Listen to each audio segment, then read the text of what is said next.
la cantidad de cardiopatías congénitas que se tiene para estudiar eh, va a ser más o menos dividida en un grupo que tiene que ver específicamente con las cardiopatías congénitas que van a tener implicancias directas a edades tempranas, vale decir, en la niñez, en edades pediátricas, y otro grupo que va a poder tener manifestaciones clínicas incluso en la vida de los adultos, ¿ya?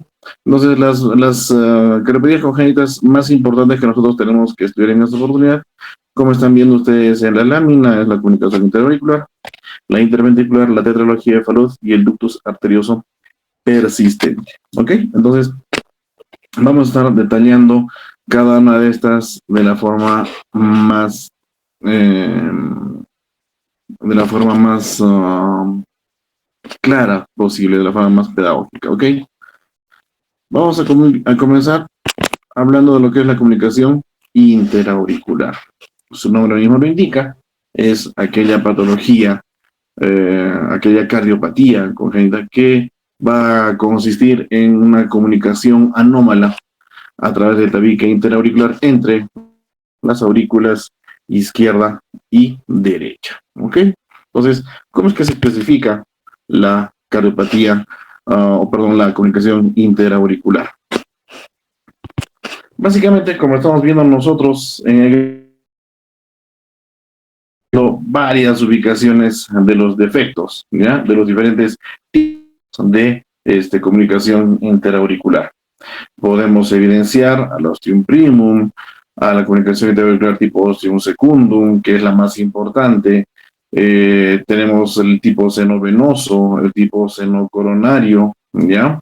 Entonces, son diversas las formas de clasificar la comunicación interauricular. De estas, pues, el ostium secundum resulta ser de las más importantes porque abarca gran parte del septo interauricular, ¿ya? La porción central fundamentalmente, y va a permitir, pues, que haya una mayor comunicación a nivel de las aurículas y por ende la presencia de un flujo, de un shunt anómalo, un shunt que va a ir de aurícula izquierda hacia aurícula derecha, y esto va a producir manifestaciones clínicas en el paciente que vamos a estar viendo posteriormente. ¿Ok? Entonces, tomar en cuenta esto, por favor.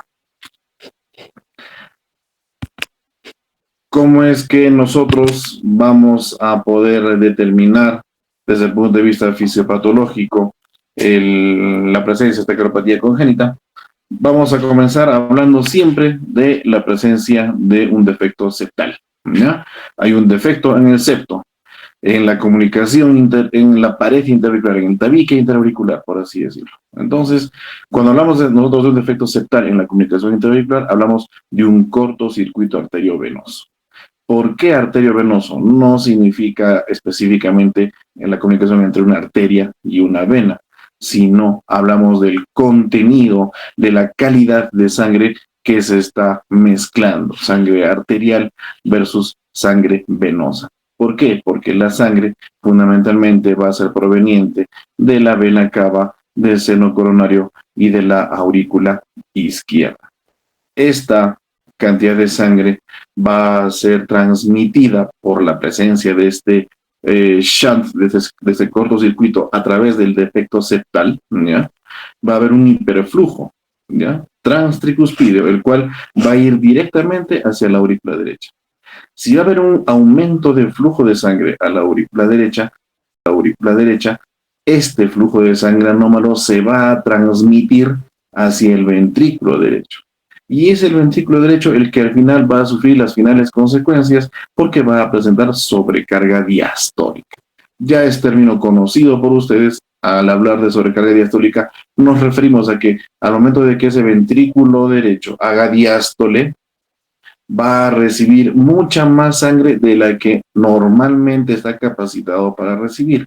Y eso va a producir una compensación morfológica, que es el aumento de sus dimensiones.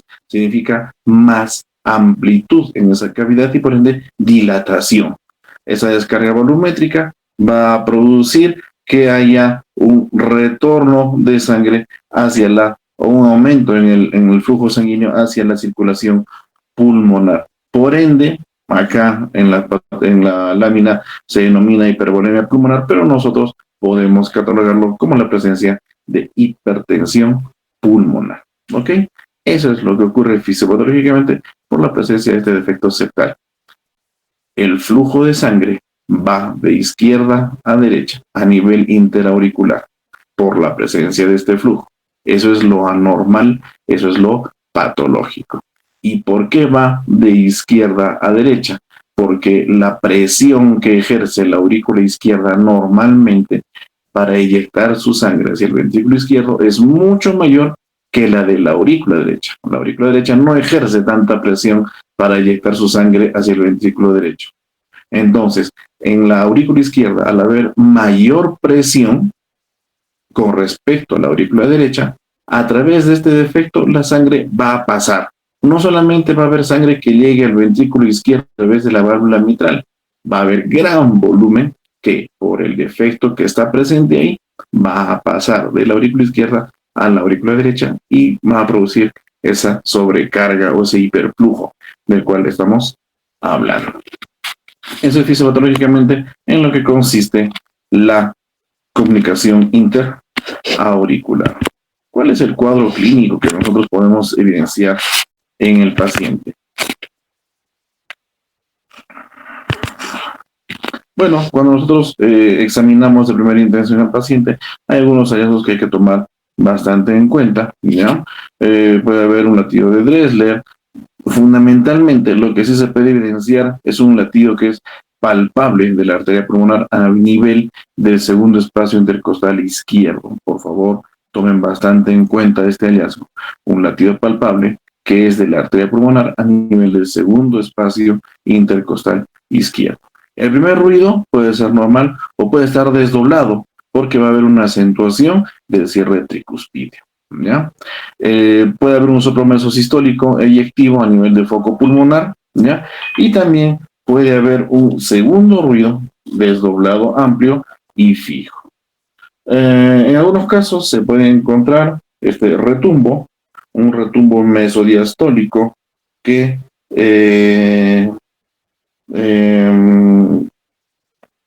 a nivel tricuspidio, que representa ya la presencia de un shunt que es muy severo, un shunt o una comunicación interauricular que es muy importante, y eso hace pensar un mal pronóstico también en el paciente.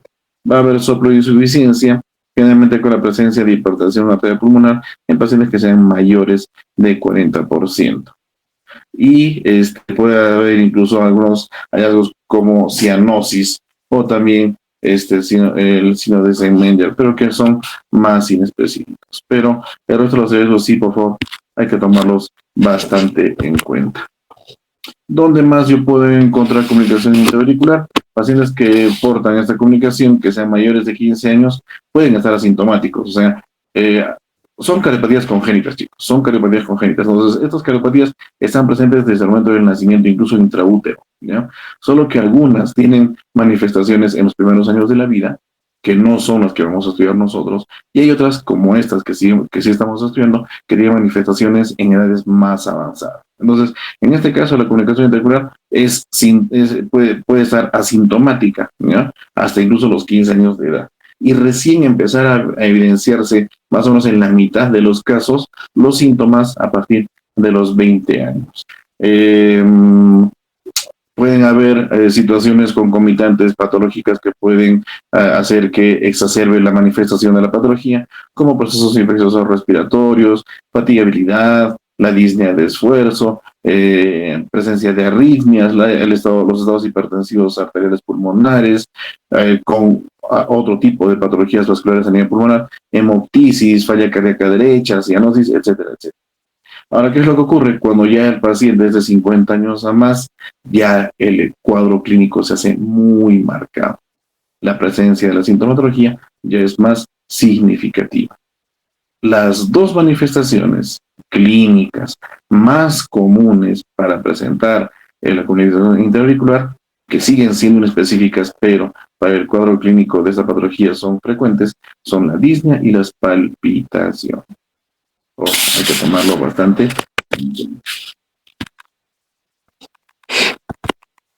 Y por último, el diagnóstico. El diagnóstico que hacemos nosotros, basado siempre en imágenes, no hay otra forma de estudiar estas patologías.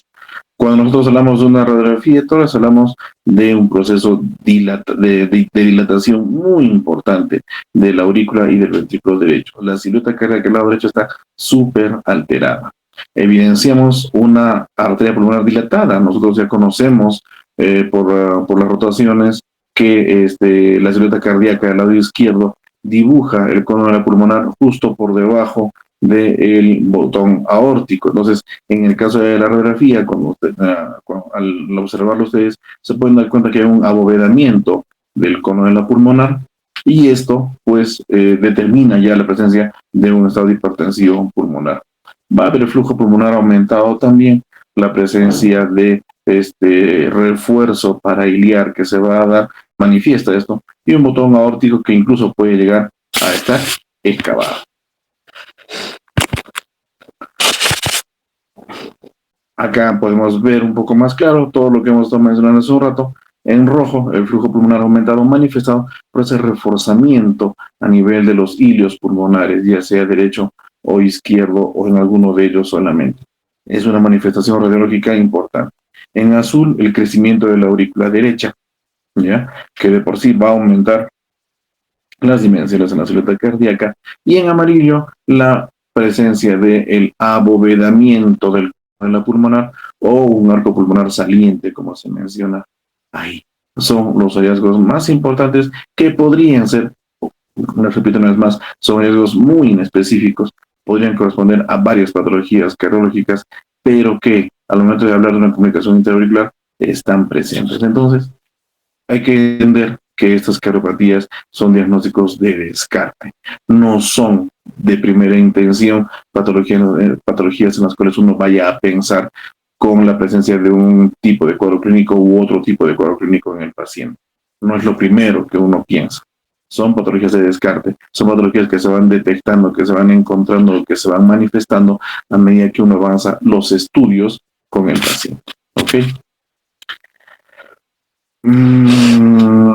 Bien, otra forma de hacer diagnóstico también es el electrocardiograma, el cual obviamente vamos a presentar una desviación del eje eléctrico hacia la derecha, ¿no es cierto? Las ondas P van a ser bastante picudas, van a ser altas, van a haber signos de hipertrofia ventricular derecha, pero leves, ¿ya? Lo que sí, en gran parte de los casos vamos a encontrar bloqueos de rama derecha, y eso es bastante frecuente de encontrar con la manifestación que ustedes ya conocen. ¿Qué más? Ajá.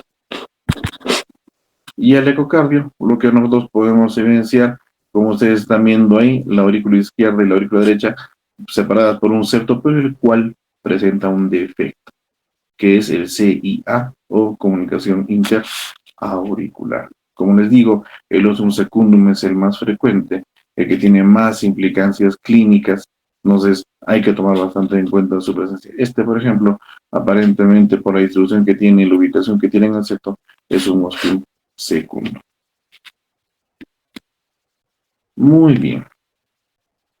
Eso en cuanto a comunicación interauricular. Al final de la clase, si va a haber alguna pregunta, las vamos resolviendo.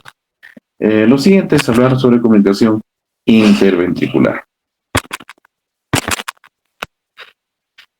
Su nombre lo dice, es una comunicación ocasionada patológicamente por la presencia de un defecto a nivel del tabique ventricular que produce una comunicación anómala entre el ventrículo izquierdo y el ventrículo derecho. ¿Okay? A eso se refiere la comunicación interventricular. Y para quienes son amantes de la anatomía, esto más o menos es el hallazgo. Por donde está atravesando la pajita, ese corte de miocardio central, ¿ya? Es la comunicación interauricular. Y los extremos de la pajita están llegando tanto hacia la aurícula derecha como para la aurícula izquierda. ¿Ok? Muy bien, entonces, ¿Cómo clasificamos nosotros a la comunicación interventricular? Acá tenemos las clasificaciones más importantes con las ubicaciones también más frecuentes para cada una de estas. Si hablamos de comunicación interventricular, las perimembranosas son las que más frecuentemente se presentan. Pueden ser llamadas membranosas, infracristal o cono ventricular. Hablamos de casi un 80% o alrededor de este porcentaje, la cantidad o la presencia de casos que pueden presentar esta patología, al menos el tipo membranoso o perimembranoso. Entonces, ustedes están ubicando en el gráfico cuál es la ubicación. Está por encima de los músculos del paquete, músculos papilares, ¿ya? Entonces, esta ubicación es la más frecuente que se ha podido encontrar dentro de lo que son los estudios anatomopatológicos.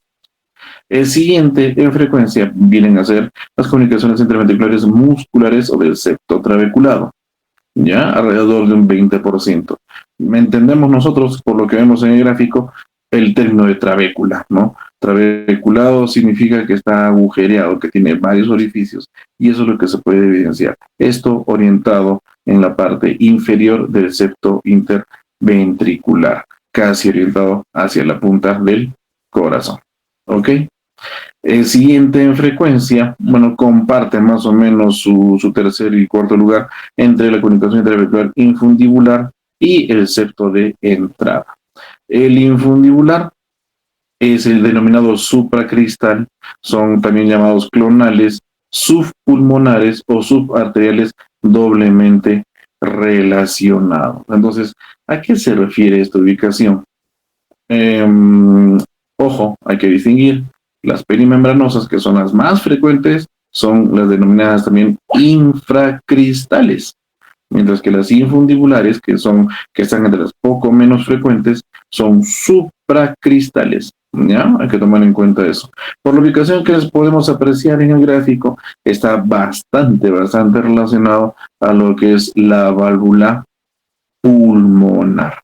Entonces, nosotros hablamos de infundibulares cuando están subpulmonares, o sea, por debajo de la válvula pulmonar, o subarteriales. ¿Por qué subarteriales? Porque están relacionadas o están ubicadas justo inmediatamente antes del inicio de la arteria pulmonar. Por eso se llama infundibular. Mientras que las del septo de reentrada son posteriores. Por eso que el círculo que las dibuja no tiene la misma intensidad en negro que las otras, porque es en la cara posterior que se ve, y esta representa alrededor del 5 al 8%, mientras que las infundibulares están ubicadas entre un 7%. Entonces, esta es la forma en la cual se clasifican las comunicaciones interventriculares. Por favor, tomar en cuenta siempre los otros nombres con los cuales se está pudiendo distinguir a las distintas clases de comunicación interventricular, porque estas no son epónimos, son formas en las cuales se denomina a las clasificaciones que estamos mencionando y por ende tienen que ser conocidas por ustedes. Listo. Muy bien, entonces, eso es en cuanto a clasificación de la CID. ¿Cuál es el cuadro clínico? ¿Cómo es que se presenta?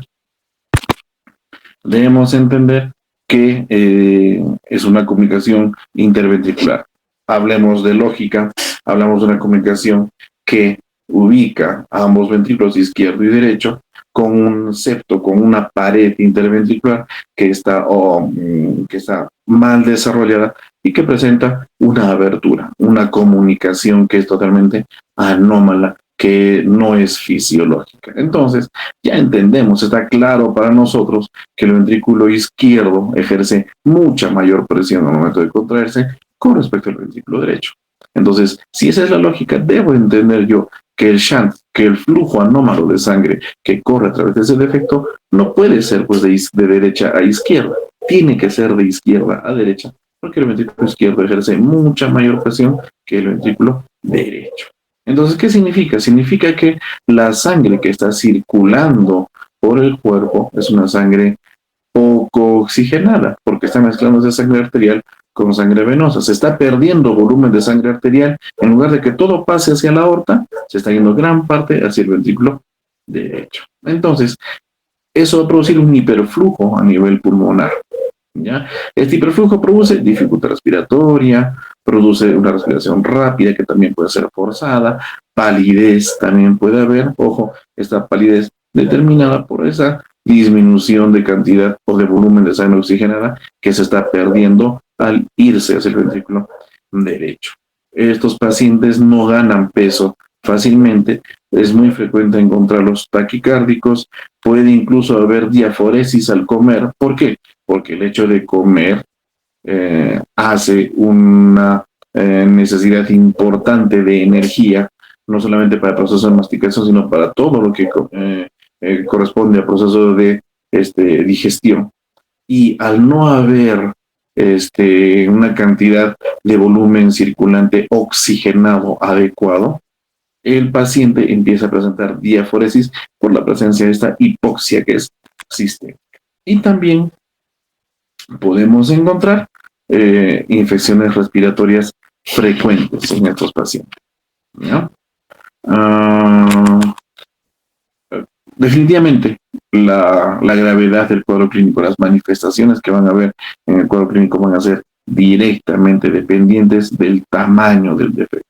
A defectos más grandes en sus dimensiones, la clínica, el compromiso y el pronóstico van a ser peores.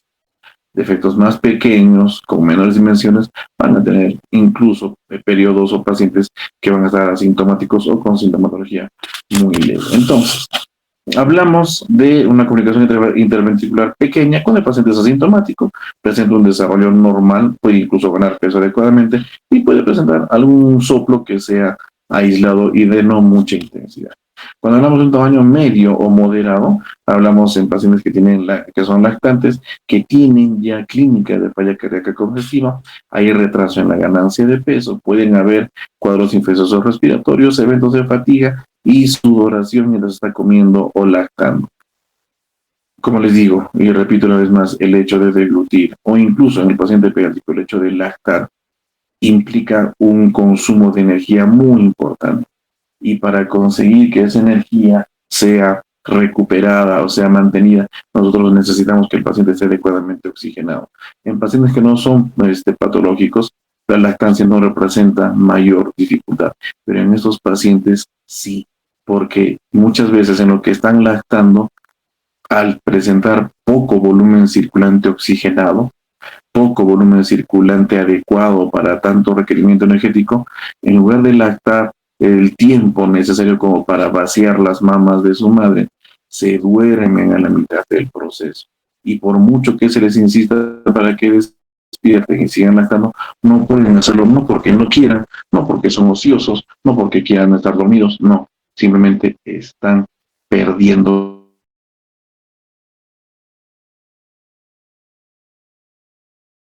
ese volumen circulante ineficiente en cuanto a la cantidad de oxígeno circulante.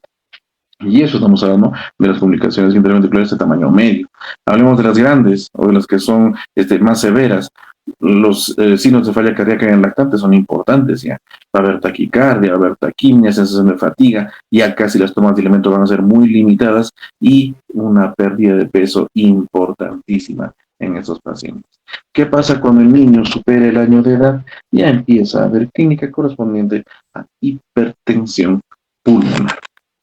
Cuando hablamos nosotros de síndrome de Eisenmenger, que lo mencionaba hace un rato, vale la pena aclararlo, tomarlo en cuenta, porque consiste en la presencia de cianosis progresiva y severa, ¿ya? La presencia de disnea y también la presencia de fatiga. Muy bien, entonces hablemos de una comunicación interventricular pequeña, que es el septum membranoso, ¿ya?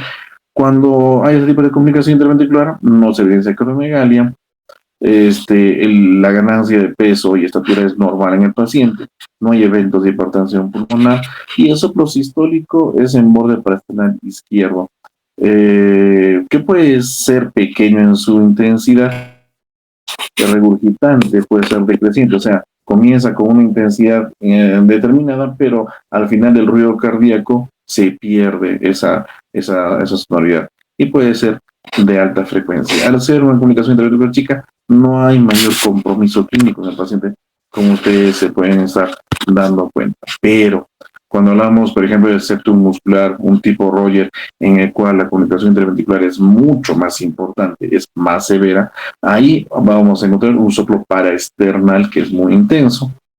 El defecto es netamente muscular y va a reducirse cuando el corazoncito se contrae. Cuando el ventrículo se contrae, disminuye las dimensiones de este septo.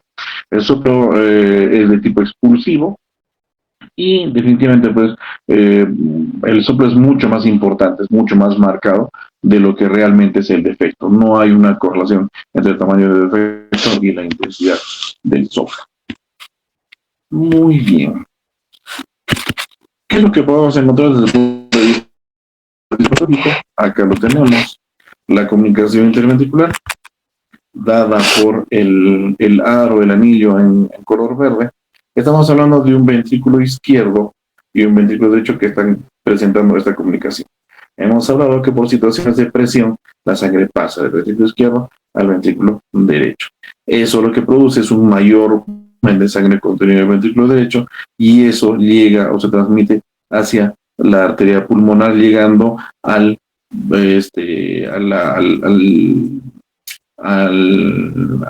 sistema vascular, a la circulación menor, por así decirlo, ¿ya? Produciendo una congestión pulmonar. Entonces, el volumen que pasa del ventrículo izquierdo hacia la aorta es disminuido, es bastante disminuido, pero lo más importante, no tanto por la disminución del volumen, sino por la disminución de la cantidad de sangre oxigenada. Eso es lo que produce los eventos de cianosis y los eventos de hipoxia que va a manifestar el paciente. ¿Ok? Eso es lo que debemos tomar en cuenta nosotros desde el punto de vista fisiopatológico. Y lo que corresponde al diagnóstico, ya más o menos podemos ver cuando hablamos, por ejemplo, de una comunicación interventricular en el electrocardiograma, puede haber el QRS normal, ¿ya? Pero también puede haber una desviación del eje a la derecha con la evidencia a nivel de los precordiales de signos de sobrecarga diastólica, ¿ya? Cuando yo voy a encontrar sobrecarga diastólica, cuando los componentes S, ojo, componentes S, ¿ya? Que son reflejo de la actividad del ventrículo derecho, ¿ya? Sean profundos, ¿ok? Las ondas R muy altas y las ondas T pueden ser picudas en las precordiales. Eso es lo que podemos encontrar en el EKG de una comunicación interventricular. Es lo que encontramos a nivel radiológico. Vamos a encontrar lo mismo, una arteria pulmonar dilatada, porque hay un hiperflujo pulmonar. Vamos a encontrar refuerzo vascular, también como ustedes pueden evidenciar en la radiografía, donde están los ilios, hay mucha trama vascular que está reforzada. Y obviamente el aumento en las dimensiones de la silueta cardíaca, de la cardiomegalia, que va a ser obviamente a expensas de las cavidades derechas. Los cerebros en el EKG ya los hemos mencionado. ¿Y qué cosa es lo que encontramos nosotros a la ultrasonografía, al ecocardiograma? Básicamente, la presencia de la comunicación interventricular.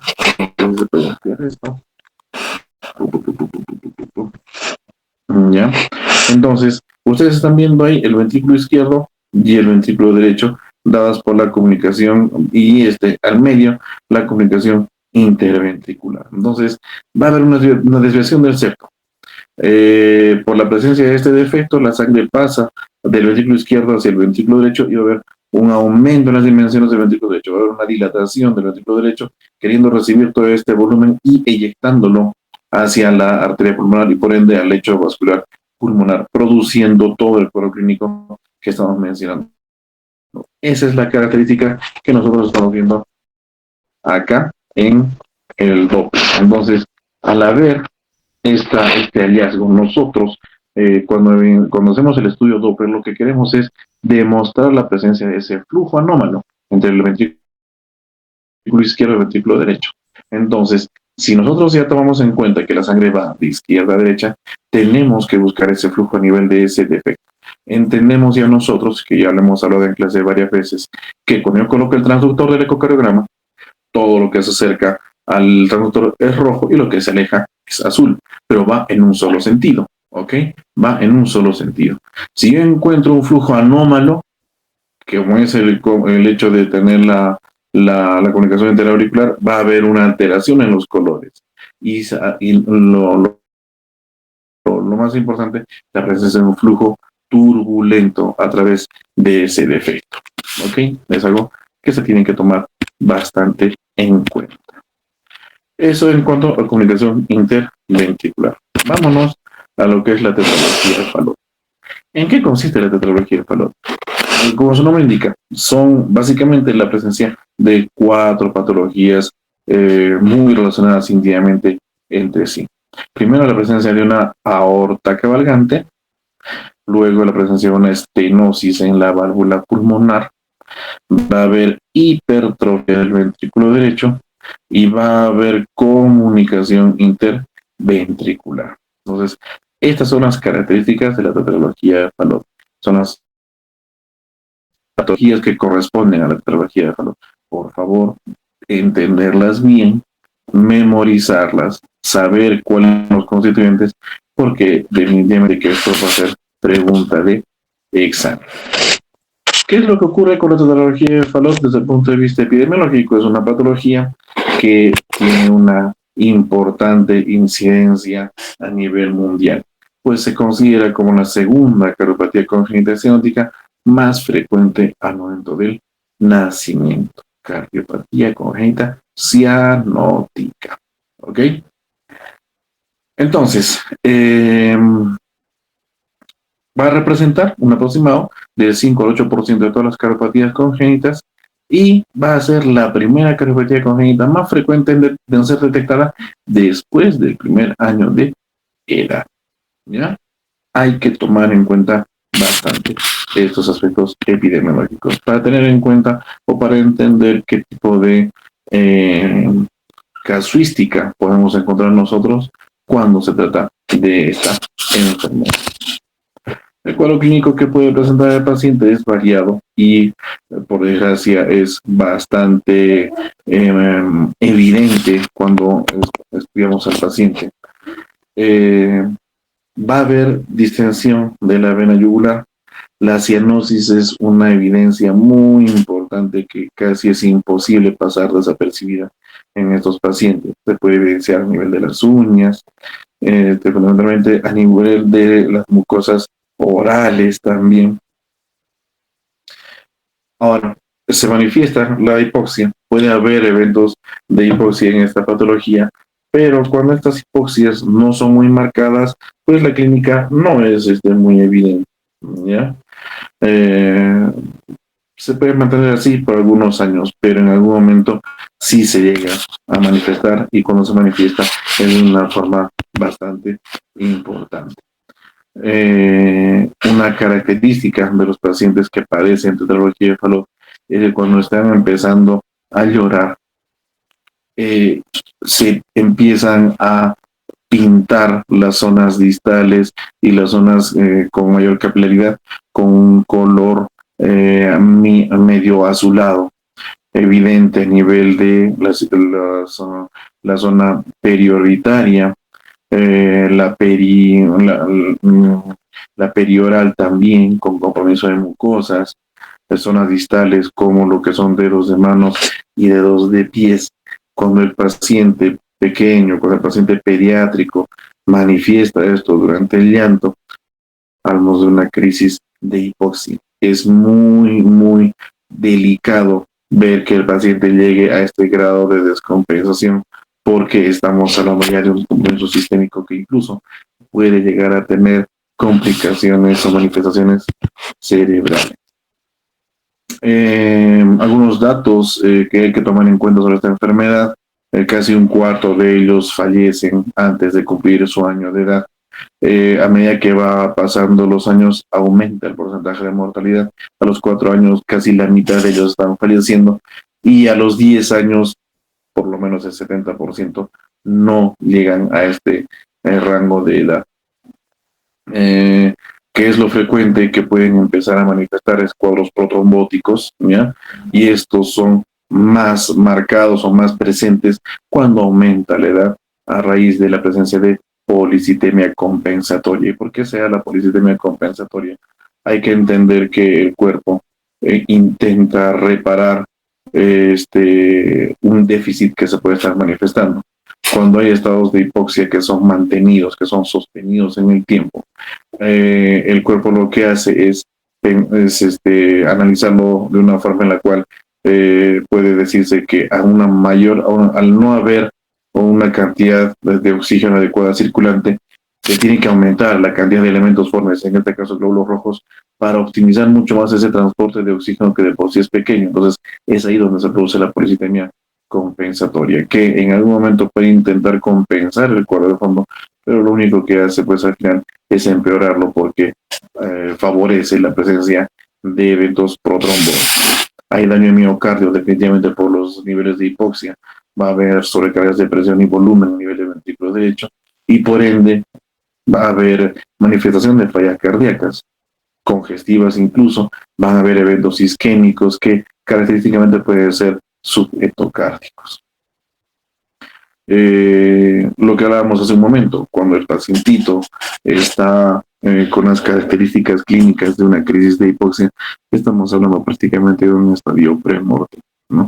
Entonces, se tienen que tomar las acciones en ese momento para evitar llegar a este desenlace. Fisiopatológicamente, lo que podemos encontrar nosotros es que uno de los pilares fisiopatológicos para que nosotros evidenciemos las alteraciones que produce esta enfermedad es la presencia de la estenosis pulmonar, ¿ya? Esa estenosis pulmonar va a traer las complicaciones que trae la estenosis pulmonar. Se puede manifestar una comunicación interventricular que no sea muy restrictiva y que sea grande. Se localiza justo por debajo de la arteria aorta y la raíz de la aorta, que también puede estar cabalgando sobre la comunicación interventricular. Entonces, va a haber un retorno venoso hacia la aurícula y el ventrículo derecho, pero esto va a ser no muy importante en cuanto a su cantidad. Va a haber una desviación de sangre a través del defecto hacia la arteria aorta, ya. Entonces, al haber un aumento de cantidad de sangre que no está adecuadamente oxigenada, se va a empezar a manifestar cianosis y desaturación persistente. Por lo mismo que va a haber estados hipertensivos pulmonares, el flujo sanguíneo pulmonar se restringe y va a empezar a haber alteraciones a nivel de la circulación colateral. Entonces, en pacientes que son neonatos, se debe tener en cuenta esto porque va a haber complicaciones a nivel de la arteria pulmonar y se van a empezar a evidenciar un evento que no es de lo que quisiéramos que el paciente llegue a manifestar, como es la igualdad o un equiparamiento a nivel de las presiones en ambos ventrículos. Lo fisiológico, lo normal, lo que debe mantenerse es que el ventrículo izquierdo tenga siempre más presión que el ventrículo derecho, pero cuando esto no se da y empieza a invertirse el shunt, entonces estamos hablando de un empeoramiento muy importante de la patología y es un grado de descompensación que se puede dar en cualquier momento.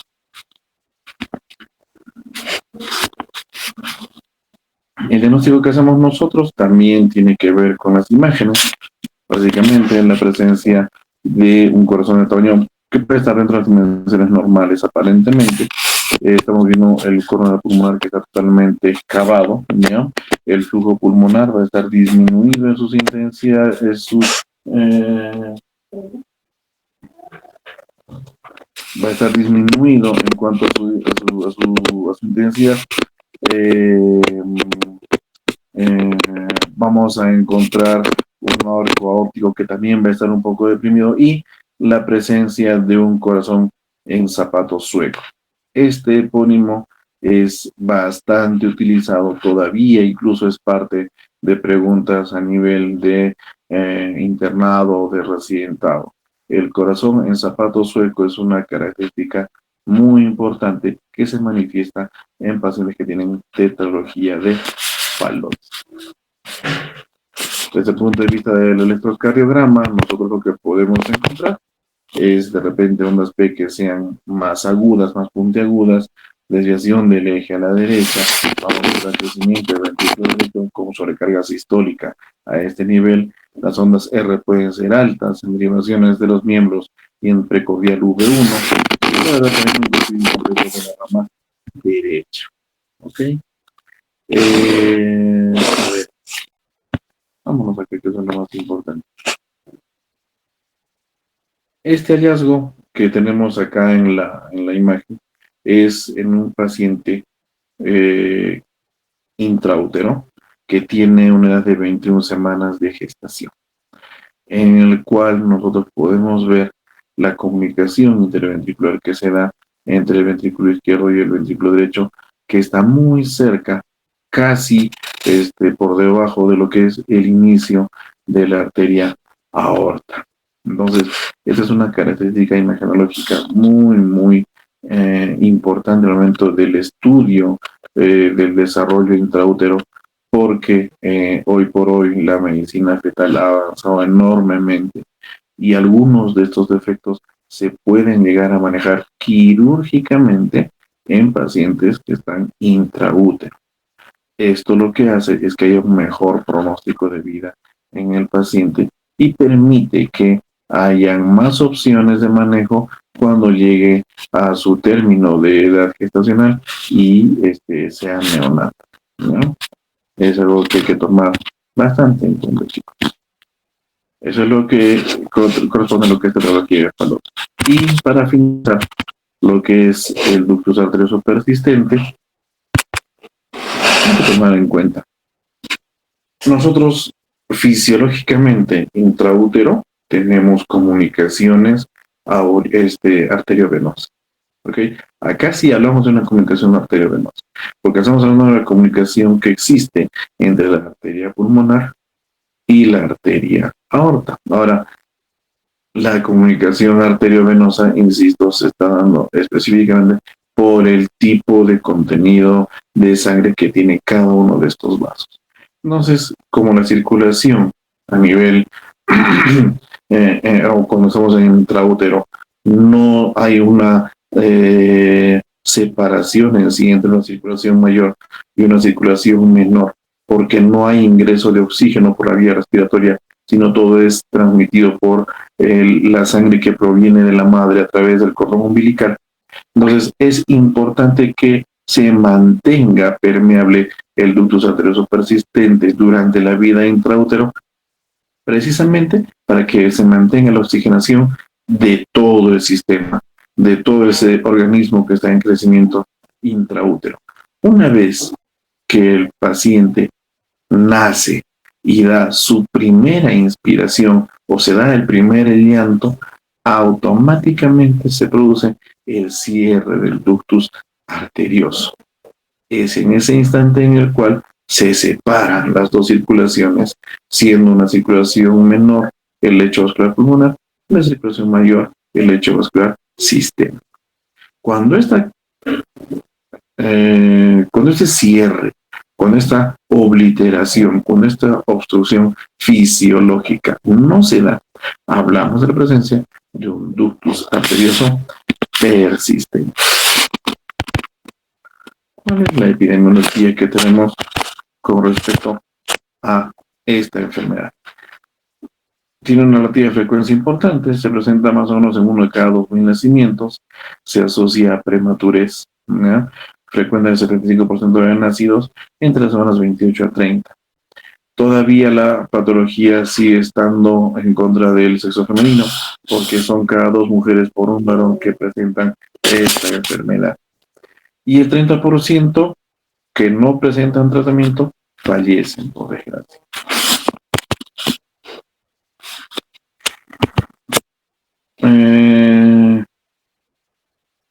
Como ustedes pueden darse cuenta al ver esta lámina, podemos entender que los signos que presenta un ductus arterioso persistente no son específicos, ¿no? Pueden estar presentes en muchas de otras patologías, pero la ausencia de estos no descarta que pueda ser un ductus arterioso persistente. Tenemos el precoileus hiperdinámico o la presencia de palpitaciones en el paciente, pueden haber episodios de apnea, cardiomegalia, los pulsos medios o los palmares o ambos pueden ser saltones, por ejemplo, pueden estar presentes estados de acidosis que puede ser metabólica, pueden haber eventos de hepatomegalia, hipotensiones, alteraciones a nivel de las presiones arteriales diferenciales, etcétera, etcétera. O sea, son hallazgos que uno puede tener en pacientes que presentan un ductus arterioso, pero que su ausencia no descarta la enfermedad. Entonces, hay que tomar estos signos clínicos bastante en cuenta. El resto de la evaluación, lo que corresponde a lo que es la auscultación, podemos encontrar un soplo continuo en maquinaria, ¿ya? Que es un soplo muy parecido a lo que es el soplo de las fístulas arteriovenosas. Manifestado fundamentalmente a nivel de la región infraclavicular izquierda, y la presencia de los pulsos pueden ser incluso incrementados. La presión de pulso de por sí se aumenta, ¿ya? ¿Eso en qué casos? Cuando nosotros encontramos cortocircuitos grandes, que sean de izquierda a derecha, y cuando evidenciamos cianosis en las extremidades. El EKG muchas veces puede ser normal, pueden haber signos de crecimiento de la aurícula derecha e hipertrofia del ventrículo derecho, pero esto fundamentalmente en pacientes que ya presenten signos de hipertensión pulmonar. Vamos a encontrar algunos de esos en el ecocardio, que vamos a evidenciarlo posteriormente, y la presencia de cateterismo cardíaco, importante cuando nosotros queremos determinar cuál es la presión a nivel de la arteria pulmonar. Fisiopatológicamente, lo que estamos hablando es de un defecto que comunica todavía un plexo vascular que tiene sangre oxigenada versus un plexo vascular que tiene sangre no oxigenada.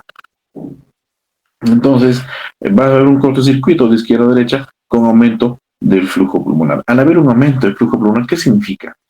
Al haber un aumento del flujo pulmonar significa que la aurícula izquierda va a presentar una mayor cantidad de volumen que va a llegar del lecho vascular pulmonar. Esto hace que haya también un aumento en el volumen de llenado del ventrículo izquierdo. ¿Y cómo se denomina todo esto? Aumento de la precarga. Va a haber una dilatación y un aumento a nivel de la presión de las izquierdas, obviamente, porque si hay más volumen del que yo puedo recibir como cavidad y tengo que inyectarlo todo hacia la siguiente cavidad, tengo que esforzarme mucho más.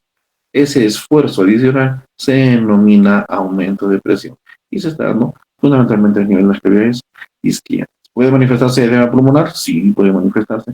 Y también signos de falla cardíaca izquierda.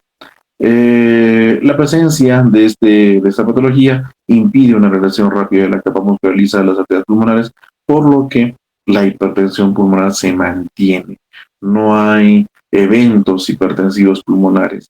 La hipertensión pulmonar, cuando se instala en un ductus arterioso persistente, ya no se llega a dejar de manifestar. El paciente presenta estados hipertensivos pulmonares persistentes y permanentes, los cuales en algunos casos pueden tornarse difíciles al momento de manejar. ¿Cuál es la clasificación que podemos darle a los ductus arteriosos persistentes? Pueden estos caracterizarse por ser silentes, pequeños, moderados o grandes. Los silentes van a ser aquellos que van a estar en pacientes que no presentan mayores hallazgos relacionados con la hipertensión arterial pulmonar, y al ser casi asintomáticos, la única forma en hacer diagnóstico en ellos es mediante ecocardiograma. Eso es en los silentes. En los pequeños va a haber un soplo continuo que puede ser audible, van a haber cambios hemodinámicos casi insignificantes, no va a haber signos de sobrecarga en las cavidades y tampoco va a haber signos de hipertensión arterial pulmonar. En los moderados ya va a haber un soplo continuo con pulsos un poco más amplios, y acá ya vamos a encontrar signos de sobrecarga en cavidades izquierdas, con hipertensión pulmonar que sea leve a moderada. En este caso pueden haber eventos de falla cardíaca, pero que todavía son leves o están compensados. Pero cuando el ductus arterioso es grande, ya hablamos de un soplo continuo, los pulsos se tornan mucho más amplios y hay sobrecargas de volumen importantísimas en cavidades izquierdas, la hipertensión arterial pulmonar es brutal, ¿no? Y ya se puede evidenciar signos de falla cardíaca que sean descompensados. Entonces, eso es lo que yo determino, eso es lo que yo evidencio cuando hablo, pues, del estado fisiopatológico de la enfermedad. O perdón, cuando hablamos de los tipos de la enfermedad, o las clases. Muy bien, entonces, ¿cómo yo hago el diagnóstico del ductus arterioso? Básicamente es imagenológico. Pueden haber algunos hallazgos que me pueden indicar que puede estar en esta patología de manifestación, sí, pero no dejan de ser todavía datos que sean muy generales. A nivel del EKG, no haber alteración de ritmo, se mantiene sinusal, el eje también se mantiene. Podemos encontrar algunos signos de crecimiento de la aurícula izquierda por sobrecarga diastólica. Podemos encontrar ondas Q acá, no necesariamente relacionadas a cuadros isquémicos, digo, no necesariamente. Y que sean profundas, y ondas R que sean altas en derivaciones de los miembros, fundamentalmente en VCI. Podemos encontrar sobrecarga sistólica del ventrículo derecho, también aumento de voltaje en la onda R, y las ondas T negativas con ramas simétricas, y depresión de segmento ST en derivaciones también de en derivaciones precordiales, a nivel de V1 y V2. A nivel radiológico, lo que podemos encontrar es un aumento del flujo pulmonar, ¿no es cierto? Vamos a encontrar cardiomegalia también marcada, y el botón pulmonar o el abovedamiento del cono pulmonar es prominente, es bastante marcado. ¿Ok? Entonces, cuando nosotros hacemos una angiografía, podemos encontrar, ya ustedes están viendo acá, por encima la aorta y por debajo la arteria pulmonar, y hay un pequeño puente que las junta, que las une. Ahí está el ducto. Ese es el ductus arterioso persistente, cuando está presente. Eso es en la mitad izquierda de la imagen. En la mitad derecha, el defecto ya se corrigió.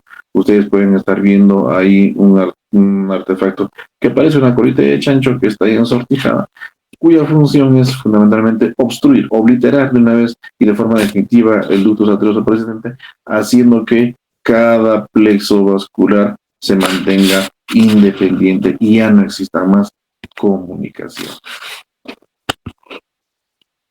Y a nivel de la arteria pulmonar, nosotros lo que podemos encontrar, ya veíamos, ¿no es cierto? Cuando hay comunicación arteriovenosa y hay flujo que va y que viene, nosotros podemos encontrar alteraciones en la coloración. Entonces, no es un rojo o es un azul por el rumbo que corre el flujo sanguíneo, sino un flujo anómalo que se va a traducir en una coloración medio verde amarillenta, que es lo que tenemos nosotros acá cuando está presente el ductus arterioso. ¿Ok? Muy bien. Listo, chicos. Eso sería todo con respecto a lo que es cardiopatías congénitas. Muy bien. Ros, creo que es el único tema que tenemos programado para el día de hoy, ¿no es cierto? Sí, doctor. Ya, listo. Muy bien. Entonces, gracias, Gia. Entonces, ya pues, lo que sigue es encontrarnos el día martes en nuestra hora de clases. Hablamos de las últimas patologías que nos toca y vamos a tomar los orales a todas las personas que faltan. ¿Ok? Muy bien. Entonces, si hay alguna pregunta, algo que tenga que ver con lo que hemos hablado el día de hoy, chicos, a ver, por favor, mencionen sus inquietudes.